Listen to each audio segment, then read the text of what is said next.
Alright, welcome back everybody to another episode of Smite Super Builds. Today we have NOX, a brand new mage that just came out this morning, but if you're watching in the future, she's been out for how long that's been. So let's go right into it. NOX in herself, I got many responses in my NOX first impressions that, she doesn't have that much damage. That's the general idea of NOX, is that she doesn't have that much damage, she's not that great. I mean, everybody has their own opinion. I do kind of agree just to a certain extent, and then also, at least in this recording, she just came out, so she can be buffed or rebalanced in future patches, so who knows. But for now, looking at her kit, she has some pretty moderate cooldown reductions. I believe when I was testing her in the public test server, her Nightfall Raven had 10-second cooldown. Now it's 15 seconds, or maybe that was a bug, who knows. But right now it's 15 seconds, so all across the board her cooldowns are kind of high, except her 3, obviously. So we may want to get some cooldown reduction items, like maybe just booze. It's kind of up to you. But as far as her damage, a lot of her damage comes from her ulti. It does just a flat damage as soon as it lands, and then as soon as they keep using abilities, they get hit each additional time with that same amount of damage. So ulti does plenty of damage as long as the enemy does some type of ability. Her 3 alone, if you didn't watch my first impressions video, her 3 alone does not do much damage at all. Her 3 mainly does damage once you apply the Shroud of Darkness from your 2.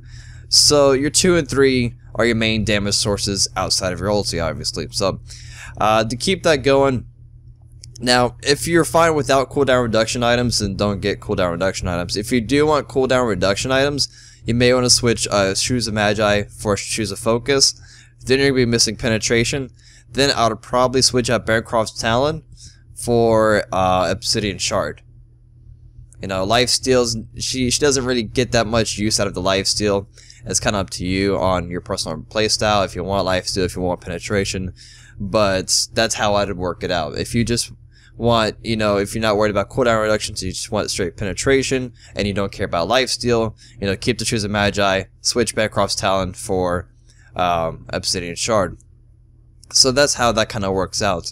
And if you feel like you want to go full cooldown reduction, then just go cooldown boots, and then pick up Breastplate of Valor instead of Bancroft's Talon. Now, I want to go over this build as always. I want to go over like alternatives and conquest and all the other fun stuff. So the way the specific build works out is having a lot of power and a lot of survivability. So it works out pretty well, and the reason being is if you look at her kit as well, again, she has no type of escapes. Her only defensive skill is her 1. It mitigates up to 90% of incoming damage for amazing 1 second.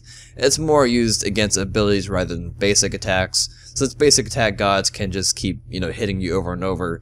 Abilities are just kind of like a boom one-shot thing. So if you can absorb that 1 ability, then there you go, 90% of it's gone. So that's your only defensive skill. I mean, then it has a 20-second cooldown if you don't have cooldown reduction, and then you're kind of just left there to defend yourself. So you need to outlast your opponent, so that means getting some HP. Now, if you want, if you're in Assault, obviously you can't pick up Warlock Sash. You can probably pick up something else that you want, like cooldown reduction items. I probably would recommend that if you can't get, obviously stack items in Assault. But I would pretty much go around this way. So Shoes of Magi, Warlock Sash, get the stacks up early on as your second item, or one of your first 3 items at least, so you can start building up your stacks. HP starts getting higher and higher, you get a lot of damage out of it. Then Bancroft's Talon, another really high powered item, has a really great passive. So since you're probably going to be out in the field and fighting a lot, and you don't have any escapes really, your HP is probably going to drop down quite a bit. So this is going to grant you more power with the Bancroft's Talon passive there. Gem of Isolation, some people may be wondering why Gem of Isolation. For 1, more HP and mana. 2, has a decent amount of magical power, but mainly the passive. Now, how the passive works with NOX, slowing down people, is that your ultimate, it's kind of like Aphrodite's 1, her kiss. Has a tether, has a certain range. So you kind of want to stay in good range of your enemies, chase them down, follow them, whatever the case may be. So this allows for your long range attack to be as slow and also damaging. So when you slow your opponent with your 2 and also apply the Shroud of Darkness, then it becomes easier for you to land your 3 because it has a short delay, as you can see there. So some new people to Nox or how her abilities work may miss that. So that just allows you to slow down your enemy with your 2 and then follow up with your 3 much easier, have a much easier time. And then as soon as your ultimate lands on the enemy, it applies the damage, and then they're also slowed by 25%, and then they're pretty much dead there. So that's how that kind of works out. You know, if you like it, then you like it. If not, because that's just something I would do. And then Ethereal Staff, since we have the rest of the HP items, you know, we have Gem of Isolation and Warlock Sash.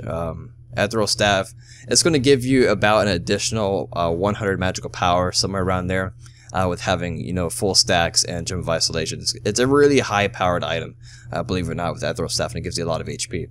And then finally, Ratatouille to finish off and give us a lot more magical power. Now, if you were to run this build on Conquest, you would probably do it in a much different order, obviously. If you were to do it in Conquest, like, let's say a middle lane, you probably find Nox most common in there since she's more of like an anti-mage. Find her in the middle lane. Your first item would obviously be Vampiric Shroud. The reason why Vampiric Shroud is that way it gives you a lot of sustain as far as incoming, you know, MP5, HP5, and whatnot. And then your second item, it can be... people are different when it comes to their second item, Conquest. So you pick up Vampiric Shroud. Second item, sometimes they be a stack item. They work it up to a stack item. They pick a lifesteal item, or they go into boots. It's kind of up to you on what you do. So what you can do is you can go Vamp Shroud, Warlock Sash, and then your third item will be boots. You could do that. There's several different ways you can start in Conquest, but the main thing is having Vampiric Shroud. So go ahead, sell that. Get our movements. Now as far as actives, it's really up to you on what you want to do as far as actives. If you like to chase down people, sprint, maybe Purification Beads. You're probably going to need Purification Beads since you don't have escapes at all. So that may be a good active to pick up. So let's go ahead and test out a little bit more damage on Robot over here. So as you can see, our HP is sitting pretty high. I do have all stacks of Warlock Sash. We have 3,190 HP. That's a lot for a mage. And then 686 magical power. So we have a lot of HP and a lot of power.